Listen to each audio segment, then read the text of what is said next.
होली, ये नाम सुनते ही ना मन में बस रंग, खुशी और दोस्तों के साथ वाली मस्ती की तस्वीरें दौड़ने लगती हैं ना।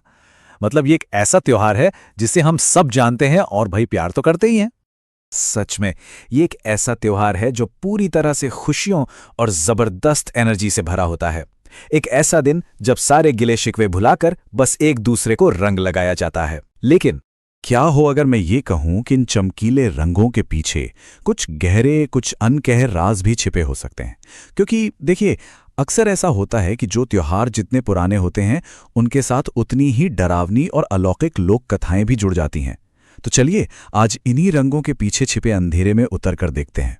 हमारी पहली कहानी है प्रीति की, एक गर्भवती महिला जो अनजाने में ही एक ऐसी चीज का सामना कर बैठती है जो उसकी और उसके होने वाले बच्चे की जान खतरे में डाल देती है।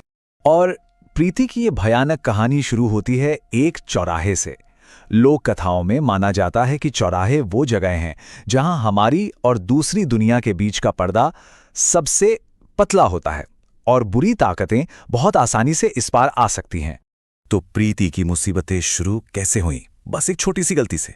उसका पैर गलती से एक चौराहे पर रखे आटे के दिए पर पड़ गया और बस इसके फौरन बाद ही उसे अपने ही घर के दरवाजे पर एक जोर का झटका लगा। फिर तो मानो एक सिलसिला ही शुरू हो गया। एक अनदेखी ताकत ने उसे जमीन पर धकेल दिया। होली के दिन तो हद ही हो गई। एक अजीब सा साया आया, उस पर रंग फेंका और गायब। और ये सब अपने पीक पर तब पहुंचा जब उसकी मां ने उसे देखा बिस्तर के ऊपर हवा में तैरते हुए। जब एक तांत्रिक को बुलाया गया तो उसने एक चौंकाने वाली बात बताई। उसने कहा कि होली की पूर्णिमा साल की सबसे शक्तिशाली रातों में से एक होती है। इस समय बुरी आत्माएं बहुत ज्यादा एक्टिव होती हैं और वो खास तौर पर गर्भवती महिलाओं और छोटे बच्चों को अपना निशाना बनाती हैं। ये कहानी दिखाती है कि समाज में सबसे कमजोर लोगों की सुरक्षा को लेकर एक कितना गहरा डर बैठा हुआ है। चलिए अब एक इंसान के डरावने अनुभव से आगे बढ़ते हैं और एक ऐसे पूरे गांव की कहानी सुनते हैं जो होली के नाम से ही कांप उठता है। ये कहानी है दुर्गापुर गांव की, एक ऐसी जगह जो आज भी डर के साए में जीती है। यहाँ पर सबसे दिलचस्प बात यह है कि कैसे एक के बाद एक हुई दुखद घटनाओं ने एक पूरे गांव के मन में इस खूबसूरत त्योहार को लेकर डर भर दिया। सोचिए, पहले राजा के बेटे की मौत, फिर कुछ साल बाद राजा की आत्महत्या और फिर उसी साल गांव में भयानक अकाल। इन सब ने लोगों को यकीन दिला दिया कि ये त्योहार उनके लिए श्रापित है। पूरे 100 साल, एक पूरी सदी बीत गई है और दुर्गापुर गांव में होली नहीं मनाई गई।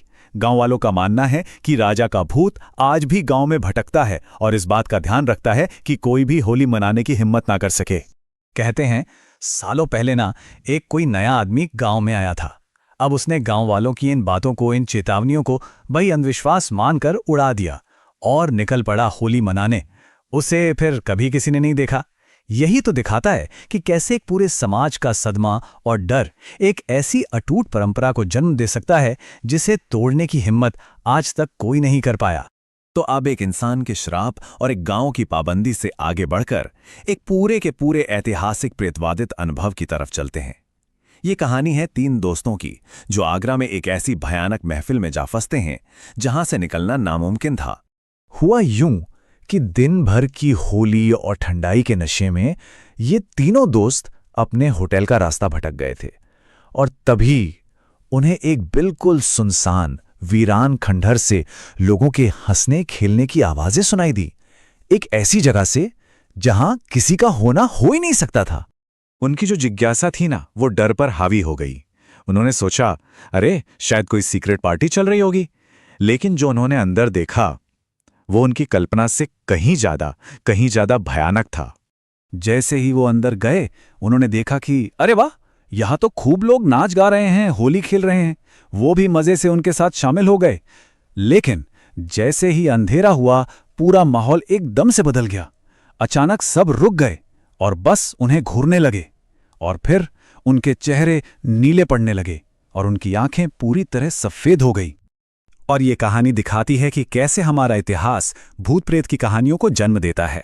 बाद में उन दोस्तों को पता चला कि सदियों पहले ठीक होली के दिन ही मुगल आक्रमणकारियों ने उस किले को आग लगा दी थी जिसमें गांव के सारे लोग जिंदा जलकर मर गए थे। माना जाता है कि वो आत्माएं आज भी उस किले में कैद हैं और हर साल होली पर अपने उस आखिरी जश्न को दोहराती हैं। तो इन तीनों कहानियों को एक साथ रखकर देखें तो क्या समझ आता है? ये सिर्फ डराने वाली कहानियां नहीं हैं। ये हमें बताती हैं कि कैसे हमारे त्योहार, हमारा इतिहास और हमारा अनजाने का डर, ये सब मिलकर ऐसी लोक कथाएं बनाते हैं जो समाज के सबसे गहरे डरों को आवाज देती हैं। और फिर ये कहानियां पीढ़ी दर पीढ़ी एक चेतावनी के तौर पर सुनाई जाती हैं। तो अगली बार जब होली के रंग देखें तो एक पल के लिए रुककर जरूर सोचिएगा, क्या हर रंग सिर्फ खुशी का ही प्रतीक है, या फिर कुछ रंग ऐसे भी हैं जो उन कहानियों को अपने अंदर छिपाए बैठे हैं जिन्हें हम शायद सुनना ही नहीं चाहते। आखिर उत्सव की ये रोशनी अपने पीछे कितने गहरे साए